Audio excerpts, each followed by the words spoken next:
Types of vector. Vector कितने type के होते हैं, ठीक है। चलिए सबसे पहले लिख लेते हैं बच्चों, सबसे पहले जो हमारे पास आता है वो होता है इक्वल वेक्टर। क्या है? Equal vector. पहले सारे नाम लिख देता हूं, फिर सबकी प्रॉपर्टी लिखूंगा, ठीक है ना। पहले कौन सा आता है? इक्वल वेक्टर, फिर parallel vector, then anti parallel vector, then collinear vector, ठीक है, then zero vector, then unit vector, then orthogonal vector,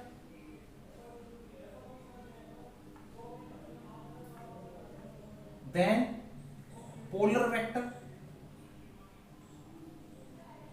then axial vector, then coplanar vector,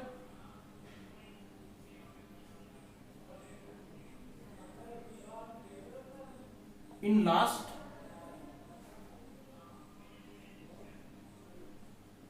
negative vector. तो बच्चों हमारे पास जितने भी वेक्टर हैं मैक्सिमम टाइप्स वो ये हैं: equal vector, parallel vector, anti parallel vector, collinear vector, zero vector, unit vector, orthogonal vector, polar vector, axial vector, coplanar vector, negative vector. अब एक एक करके इनको समझते हैं कि ये होते क्या हैं। बच्चों सबसे पहले हमारे पास क्या है? Equal vector. Equal vector which have same magnitude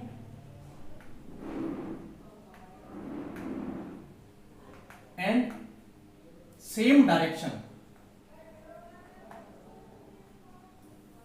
which have equal magnitude and same direction।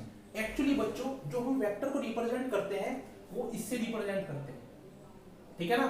जो ये इसकी लेंथ है, ये जो इसकी लेंथ है ये रिप्रेजेंट होती है मैग्नीट्यूड। लेंथ को क्या बोलेंगे? मैग्नीट्यूड। और ये जो एरो है इसको बोलते हैं बच्चों डायरेक्शन। क्लियर है? तो ये जो इक्वल वेक्टर होंगे उनके लिए कहीं ना कहीं एग्जांपल ये होगा। मान लीजिए मैं दो वेक्टर मान के चल रहा हूं अभी, ए और बी। इसके लिए एग्जांपल, एक तो ए तो ये हुआ, ठीक है ना, बी भी बिल्कुल इसके जितना ही और इसी की सेम डायरेक्शन में होगा, ठीक है। ये हो गया हमारे पास बी। तो हम ऐसे रिप्रेजेंट कर सकते हैं इक्वल वेक्टर को। देखो डायरेक्शन सेम है और बिल्कुल इसके इक्वल है, ठीक है ना, मैग्नीट्यूड भी सेम है। तो हमारे पास इस तरह के वेक्टर जिनमें सेम मैग्नीट्यूड हो और सेम डायरेक्शन हो उनको बोला जाता है इक्वल वेक्टर, ठीक है। अब बात आती है पैरेलल वेक्टर की। अब आप कहोगे सर ये तो पैरेलल भी तो है ये, लेकिन बच्चों पैरेलल में ये जरूरी नहीं है कि वो सेम मैग्नीट्यूड हो, ठीक है ना। वहां क्या हो सकता है? मैग्नीट्यूड मे बी सेम और नो, ठीक है, एंड सेम डायरेक्शन।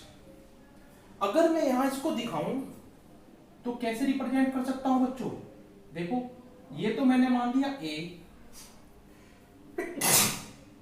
सॉरी ये तो मैंने मान लिया क्या? ए, ठीक है ना।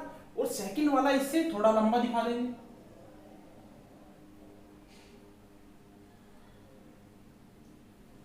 ये हो गया हमारे पास बी, ठीक है ना। देखो यहां मैग्नीट्यूड तो मैंने सेम ले लिया लेकिन डायरेक्शन सेम है। तो इस तरह के वेक्टर क्या कहलाते हैं? पैरेलल। या बच्चों ये भी एक तरह से पैरेलल वेक्टर ही है, मैग्नीट्यूड सेम भी हो सकता है, ये भी एक तरह से पैरेलल वेक्टर ही है। लेकिन अगर यहाँ एक का भी मैग्नीट्यूड कम हुआ फिर वो इक्वल वेक्टर नहीं रहेगा, सिर्फ और सिर्फ किसकी प्रॉपर्टी ले लेगा? पैरेलल वेक्टर, ठीक है ना। अब एंटी पैरेलल वेक्टर सेम यही लिखेंगे, मैग्नीट्यूड में बी सेम और नॉट, ठीक है ना, एंड अपोजिट डायरेक्शन। समझ रहे हो, यहां डायरेक्शन अपोजिट होगी। कैसे? अगर मान लीजिए एक हमारा ए इस डायरेक्शन में है तो बच्चों बी इस डायरेक्शन में होगा, ठीक है। यहां जगह कम होने की वजह से मुझे छोटे छोटे लिखने पड़ रहे हैं। आई होप आपको सभी चीजें आराम से समझ में आ रही होंगी। नेक्स्ट हमारे पास बच्चों जो है वो है कोलिनियर वेक्टर, ठीक है ना। कोलिनियर का क्या मतलब होता है? कोलिनियर मतलब एक ही लाइन पे, समझ रहे हो, ऐसे वेक्टर जो एक ही लाइन पर लाई करें। जैसे दिखाते हैं अभी, which lie at the same line. समझ रहे हो, मान लीजिए कोई बॉडी रखी है ऐसे, ठीक है ना, उसको इधर से मैं पकड़ के खींच रहा हूं, इधर से ही, ठीक। और बच्चों एक और लड़का पीछे से मुझे पकड़ के खींच रहा है, समझ रहे हो। तो उस बॉडी पर जो फोर्स लगेगा मेरा भी और उसका भी एक ही डायरेक्शन में होगा ना, समझ रहे हो, एक ही डायरेक्शन में होगा, या कह सकते हैं कि वो एक ही लाइन में होगा। बात समझ में आ रही है? तो इस तरह के मोशन को क्या बोलते हैं, सॉरी इस तरह के वेक्टर को क्या बोलते हैं, हम कोलिनियर वेक्टर बोलते हैं। और इसके लिए बच्चों इसको रिप्रेजेंट कैसे करते हैं, देखो एक तो ये वेक्टर लगा हुआ है उस डायरेक्शन में है, दूसरा इसी के ऊपर इसी डायरेक्शन में लगा दिया। ये हमारे पास F1 फोर्स है, ये F2। या बच्चों इसको ऐसे भी रिप्रेजेंट कर सकते हैं, जरूरी नहीं है कि दोनों एक ही डायरेक्शन में लगे। अब इस वाली बॉडी को इधर से मैं खींच रहा हूं और दूसरी साइड से दूसरा लड़का खींच रहा है, तब भी वो एक ही अगर लाइन में लगते हैं तो कोलिनियर वेक्टर कहलाते हैं। कैसे? अगर ये इस डायरेक्शन में लगा हुआ है इस बार F1 और F2 इस डायरेक्शन में लगा हुआ है, ये भी कोलिनियर वेक्टर है। यहां थीटा की वैल्यू कितनी है? 0। और यहां थीटा की वैल्यू कितनी है? 180 डिग्री। ये थीटा क्या है? ये थीटा इन दोनों के बीच में लगने वाला एंगल है, समझ रहे हो। देखो जब एक ही फोर्स से दो चीजें खींच रही हैं, दोनों की डायरेक्शन सेम है, तो ये वाला वेक्टर पहले तो सिंगल है ना, दूसरा वेक्टर बिल्कुल इसी के ऊपर से जा रहा है ऐसे, तो इनके बीच में कहीं एंगल है क्या? नहीं है। तो यहाँ थीटा की वैल्यू 0। और मान लीजिए पहले फोर्स इधर से लगा था, दूसरे ने एक इधर से लगा दिया, अब इनके बीच में एंगल ये बनेगा, ये कितना है? 180 डिग्री। तो इस तरह के जो वेक्टर होते हैं उनको क्या बोलते हैं हम? Collinear vector. बिल्कुल सिंपल डेफिनेशंस में लिख रहा हूं ताकि आपको याद करने में जरा सी भी प्रॉब्लम ना हो। बच्चों जब आप नोट्स बनाएंगे ये बात कीप इन माइंड रखेंगे कि इतना सा नहीं लिखना है आपको। बात समझ रहे हो? आप पूरा लिखेंगे द वेक्टर विच है same magnitude and same direction is known as equal vector.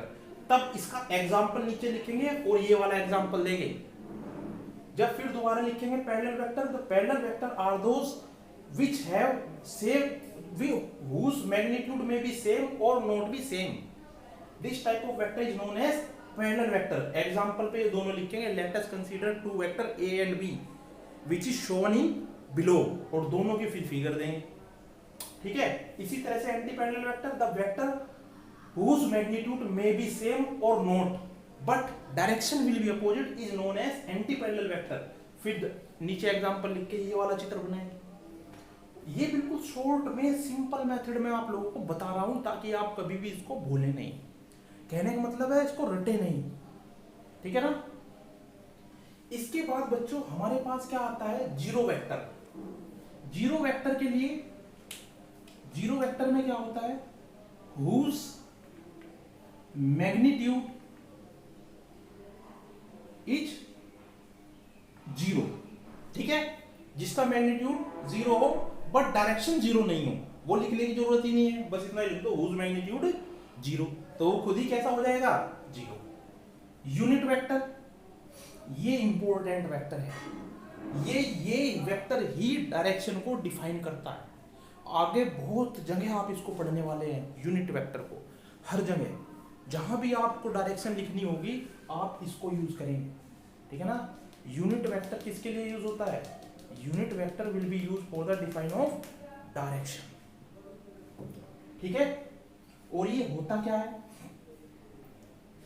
It is the ratio of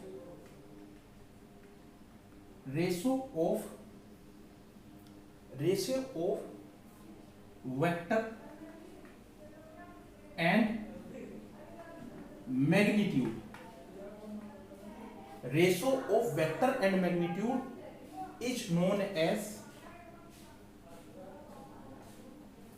unit vector. इसको थोड़ा मैं बड़ा करके लिखवाऊंगा बच्चों। Ratio of vector and magnitude is known as unit vector and it is denoted bye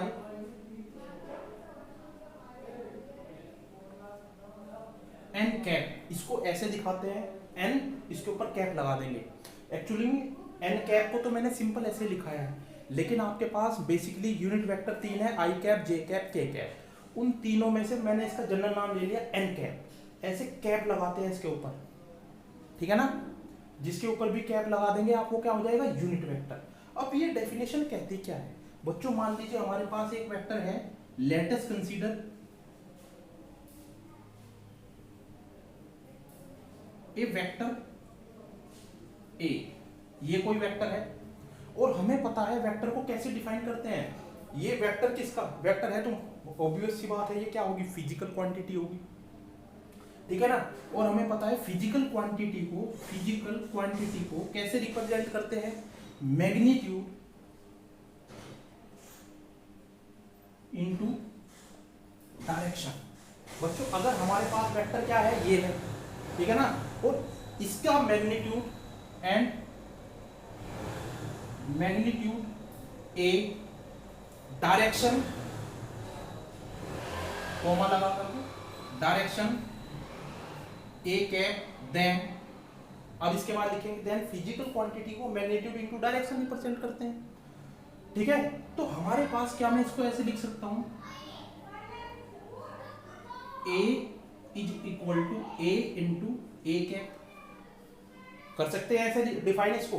बिल्कुल कर सकते हैं। अब आप लोग कहोगे सर हमने ऐसे काफी बार किया भी है 9th में। फिर हम क्या करते हैं इसको बच्चों? ए कैप को ऐसे लिख सकते हैं, बिल्कुल लिख सकते हैं, ऐसे बिल्कुल लिख सकते हैं। तो यही वो डेफिनेशन है, रेशो ऑफ वेक्टर। ये क्या है? Vector and magnitude. इसके आगे बच्चों ये जरूर लिख लेना, ratio of vector and its magnitude, is known as unit vector and it is denoted by n cap. ये पूरी बात लिखेंगे, ये क्या बन जाएगा हमारे पास? यूनिट वेक्टर बन जाता है, ठीक है ना। अब ये मैं क्लीन कर देता हूं, आप सभी लोग इसको लिखेंगे।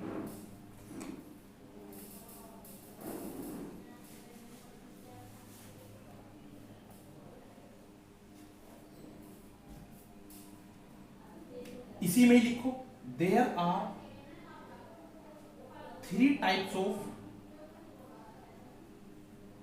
यूनिट वेक्टर, ठीक है ना। I cap, j cap, k cap, ठीक। अब ये i cap, j cap, k cap क्या है बच्चों? हमें पता है कि जो डायमेंशन होती है वो 3 एक्सिस से रिप्रेजेंट होती है, ठीक है ना। इधर एक्स एक्सिस, इधर वाई एक्सिस और इधर जेड एक्सिस, ठीक है। तो बच्चों एक्स एक्सिस को रिप्रेजेंट करने के लिए या एक्स एक्सिस की डायरेक्शन को दिखाने के लिए हमारे पास जिस यूनिट वेक्टर का यूज किया गया है वो है आई कैप, ठीक है। और जे कैप से हम वाई एक्सिस को रिप्रेजेंट करते हैं और के कैप से बच्चों हम जेड एक्सिस को रिप्रेजेंट करते हैं, ठीक है ना। तो क्या बच्चों मैं आई कैप को ऐसे लिख सकता हूं, ठीक है ना, एक्स वेक्टर अपॉन एक्स। इसी तरह से जे कैप को वाई वेक्टर अपॉन वाई, इसी तरह के कैप को जेड वेक्टर अपॉन जेड। और मैग्नीट्यूड को जब भी लिखें उसको मोड में क्लोज कर दें, ठीक है ना, मोड में क्लोज कर दें इसको। तो इसका मतलब होता है वेक्टर, या तो आप ऐसे भी सिंपल लिख सकते हैं, कोई दिक्कत नहीं है इसे भी, ठीक है ना। ठीक है, अगर आपको मैग्नीट्यूड दिखाना है किसी वेक्टर का तो उसके ऊपर वेक्टर लगाओ और इसको मोड में कन्वर्ट कर दो, वेक्टर लगाओ मोड में, वेक्टर लगाओ मोड में, ठीक है ना। यहां मैं देखो ऐसे कह रहा हूं मैग्नीट्यूड किस, मान लीजिए हमारे पास कोई वेक्टर है ए, अगर इसका मैग्नीट्यूड दिखाना है एक तो हम सिंपल मान सकते हैं कि ए है, मान लीजिए इसके ऊपर से वेक्टर हटा दिया, या दूसरा इसको दिखाने का मेथड ये भी होता है वेक्टर लगाया और मोड में क्लोज कर दिया इसको, ठीक है ना, मोड में इसको क्लोज कर दिया। ये भी क्या होता है हमारे पास एक वेक्टर दिखाने का मेथड होता है, ठीक है। तो बच्चों ये क्या होता है, यूनिट वेक्टर होता है बेसिकली। तो आप बिल्कुल ध्यान से समझ लें यूनिट वेक्टर क्या होते हैं, एक्स एक्सिस, वाई एक्सिस और जेड एक्सिस को रिप्रेजेंट करने के लिए 3 टाइप के यूनिट वेक्टर होते हैं, i cap, j cap, k cap. और ये किसके इक्वल होता है, वेक्टर अपॉन किसके रेशो के इक्वल होता है, vector upon its vector magnitude के, ठीक है ना। ये चीजें बस कीप इन माइंड रखें, रटने की जरूरत बिल्कुल नहीं है, ठीक है ना।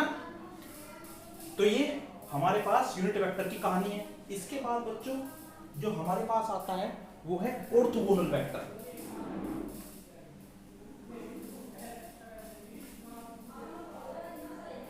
ठीक है। ऑर्थोगोनल वेक्टर में वैसे तो ज्यादा अब बताने का कुछ रहा ही नहीं, क्योंकि मैंने बता दिया गया है, यूनिट वेक्टर के बारे में बता दिया ना मैंने। तो वो जो आई cap, j cap, k cap थे ना, उन्हीं को हम क्या बोलते हैं, ऑर्थोगोनल वेक्टर बोलते हैं, ठीक है। या इसकी डेफिनेशन ऐसे दे देंगे, ये इधर हमारे पास x है, इधर y है, इधर z है, तो यहाँ आई कैप हो गया, इधर जे कैप हो गया और इधर हमारे पास के कैप हो गया। Unit vectors which are perpendicular to each other,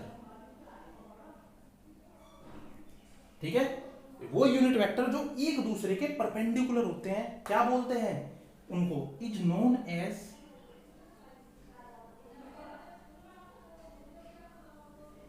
orthogonal vector, ठीक है। और वो हमारे पास कौन कौन से हैं, एज एग्जाम्पल के तौर पे दे सकते हैं i cap, j cap, k cap for x axis, y axis and z axis, for x axis, y axis and z axis.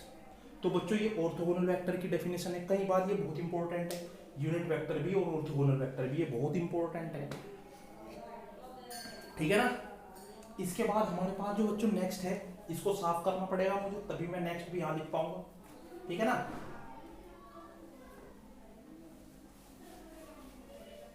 देखो नेक्स्ट हमारे पास जो है वो है प्यारे बच्चों polar vector. Polar vector radial vector को कहते हैं, radial vector is known as polar vector, ठीक है। रेडियल वेक्टर की मुझे डेफिनेशन देने की जरूरत नहीं है, क्यों, क्योंकि सभी बच्चे इसको बड़े अच्छे से जानते हैं। रेडियल का मतलब क्या है, रेडियस। मान लीजिए हमारे पास कोई स्फीयर है, ठीक है ना, ये ठीक, इस स्फीयर की कोई रेडियस है, यहां कोई पॉइंट है, ये स्फीयर है सर, रिंग नहीं है, स्फीयर है, यहां कोई पॉइंट है और इसका अंदर सेंटर, ये सरफेस पे, ये सरफेस है इसका, ये नीचे अंदर सेंटर है, इसको इससे मिलाया, ये क्या हो गई इसकी, मान लीजिए रेडियस हाफ, ठीक है। अब मुझे एक बात बताओ, ये जो रेडियस है अगर मैं इसको डायरेक्शन में लिखूं तो ये कितनी डायरेक्शन अपने अंदर रखता है, या कह सकते हैं कितनी डायरेक्शंस इसको फॉलो करेंगी, या कह सकते हैं कि कितने डायरेक्शन इसके अंदर निहित हैं। बात समझ रहे हो, आर वेक्टर में कितने, ये या कह सकते हैं ये कितने डायरेक्शन से मिलकर बना है, ठीक। अगर हम ध्यान से सोचे बच्चों, इसके सेंटर पे इधर एक्स एक्सिस लें, इधर वाई एक्सिस लें और इधर जेड एक्सिस लें, तो बच्चों ये जो पॉइंट है ना, ये पॉइंट जिस स्पेस में है उस स्पेस में एक्स एक्सिस भी है, वाई एक्सिस भी है और जेड एक्सिस भी है, तीनों एक्सिस रिप्रेजेंट करता है। मैथमेटिकल में ये आप लोग पढ़े भी होंगे 10th में, जब आपने कोऑर्डिनेट सिस्टम पढ़ा होगा। बात समझ में आ रही है? ये क्या करता है, तीनों की तीनों एक्सिस को रिप्रेजेंट करता है, ठीक है। और इसका जब हम ये वाला पॉइंट पार्ट निकालते भी है ना आर, तो आपने पढ़ा हुआ आर की वैल्यू आती है निकल करके x square plus y square plus z square, ठीक है। जब पोलर कोऑर्डिनेट में निकालते हैं तो हमारे पास कितना आता है, पोलर पढ़ रहे हैं ना हम, पोलर में हम बच्चों सिर्फ 2 ही डायरेक्शन ले रहे हैं, ठीक है ना, लेकिन मैंने 3 का बना दिया, चलो कोई बात नहीं। पोलर में एक्चुअली 2 डायरेक्शन लेते हैं, कोई नहीं, मैंने आपको समझाने के लिए बनाया कि रेडियल वेक्टर क्या होता है। रेडियल वेक्टर वो होता है जिसमें जो रेडियस को फॉलो करता है, और जो रेडियस को फॉलो करता है उसको हम क्या बोलेंगे, पोलर वेक्टर बोलेंगे, ठीक।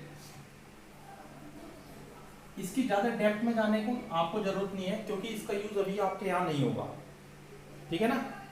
इसके बाद बच्चों हमारे पास जो है वो है एक्सियल वेक्टर। कौन सा है, एक्सियल वेक्टर। और एक्सियल वेक्टर क्या होता है बच्चों, किसी भी मोशन को जो विच डिफाइन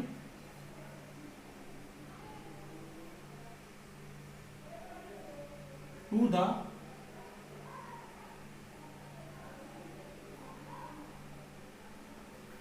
रोटेशन, या हम कह सकते हैं वो एक्सियल वेक्टर वो वेक्टर होता है जो रोटेशन को डिफाइन करता है, ठीक है ना।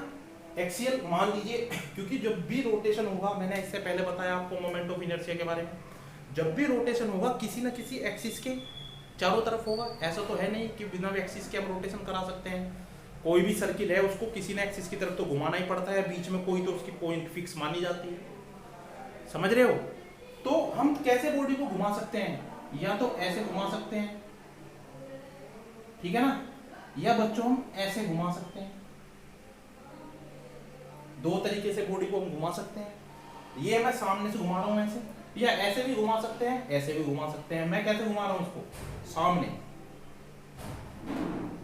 तो बच्चों जो एक्सियल वेक्टर की डायरेक्शन देखी जाती है, ये रोटेशन को डिफाइन करता है। अगर मुझे ये पता है कि एक्सियल वेक्टर की डायरेक्शन क्या है, तो मैं बता दूंगा डायरेक्ट रोटेशन किधर को हो रहा है। क्यों, क्योंकि जो बच्चों हमारे पास राइट हैंड कर्व रूल है, ये रिप्रेजेंट करता है थंब हमारा कि किस एक्सिस के परितः ये हो रहा है। यहाँ जो एक्सिस है वो प्लेन के बाहर की ओर को आ रही है। इसका मतलब बाहर वाली चीज को डॉट से रिप्रेजेंट करते हैं हमेशा। डॉट से क्यों रिप्रेजेंट करते हैं, इसलिए रिप्रेजेंट करते हैं जो, जैसा मैं मानता हूं, ऐसा मैंने कहीं पढ़ा नहीं, जब राम और रावण का युद्ध हुआ था तो वो तीर चलाते थे, ठीक है ना, और तीर उनका कुछ इस तरीके से होता था। देखा, तीर उनका कुछ इस तरह से होता था। यहाँ क्या होती थी, नोक होती थी सामने से। यहाँ जो होता था उनके पीछे से इस तरह से होता था, क्रॉस टाइप, ठीक है। तो जैसे मान लीजिए मैंने यहाँ से तीर लिया और तुम्हें मारा, तो तुम्हें तीर का पूरा हिस्सा दिखाई देगा या नोक दिखाई देगी, नोक दिखाई देगी। अगर तीर तुम्हारी तरफ आ रहा है तो तुम्हें उसकी नोक दिखाई देगी, और वो नोक ही बनाई है मैंने यहाँ, ठीक है ना। ये जो डॉट है ना, ये उसकी नोक है, ठीक। इसी तरह से ही ये राइट हैंड कर्व रूल लगा। अगर बच्चों में यहाँ पे राइट हैंड कर्व रूल लगाता हूँ, देखो ऐसे तो लगा नहीं सकता क्योंकि रोटेशन ऐसे थोड़ा ही ना हो रहा है, रोटेशन तो ऐसे हो रहा है। अगर ऐसे रोटेशन हो रहा है तो मेरा थंब किधर जा रहा है, अंदर की ओर। अगर थंब मेरा अंदर की साइड जा रहा है प्यारे बच्चों, तो इस बार मुझे बताओ, जो राम जी का तीर है उसकी नोक दिखाई देगी या क्रॉस दिखाई देगा, क्रॉस दिखाई देगा। तो जो प्लेन ऑफ पेपर के अंदर की साइड डायरेक्शन होती है उसको कैसे रिप्रेजेंट करते हैं, क्रॉस से। और जो प्लेन ऑफ पेपर के आउटवर्ड डायरेक्शन होती है, या ऐसे कह सकते हैं जो इनवर्ड डायरेक्शन होती है, उसको क्रॉस से रिप्रेजेंट करते हैं। और जो आउटवर्ड डायरेक्शन होती है उसको डॉट से रिप्रेजेंट करते हैं। और याद करने का तरीका मैंने आपको बता ही दिया बड़े अच्छे से, ठीक है। Which define to the rotation and its direction can be find by right hand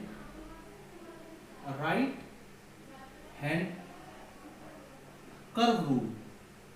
ठीक है ना, किससे? राइट हैंड कर्व रूल से। क्लियर है ना प्यारे बच्चों? किससे रिप्रेजेंट करते हैं? राइट हैंड कर्व रूल से।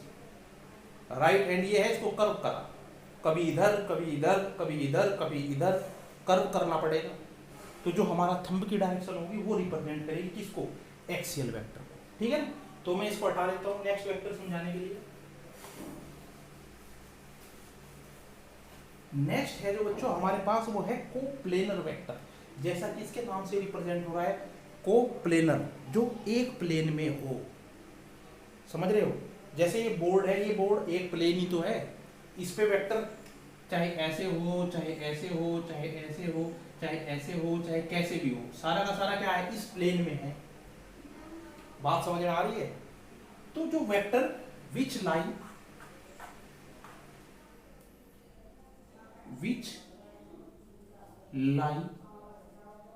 in the same plane is known as coplanar vector। और negative vector whose magnitude is same but direction is opposite। ठीक है ना, मान लीजिए एक तो हमारे पास वेक्टर ये है ए, इसकी डायरेक्शन क्या है? एक्स कैप उधर। दूसरा वेक्टर जो बच्चों हमारे पास इधर है बी, वो सेम है इसके मैग्नीट्यूड में, लेकिन उसकी डायरेक्शन क्या है? Minus x cap. ठीक है ना, तो इस तरह के वेक्टर को क्या बोलते हैं?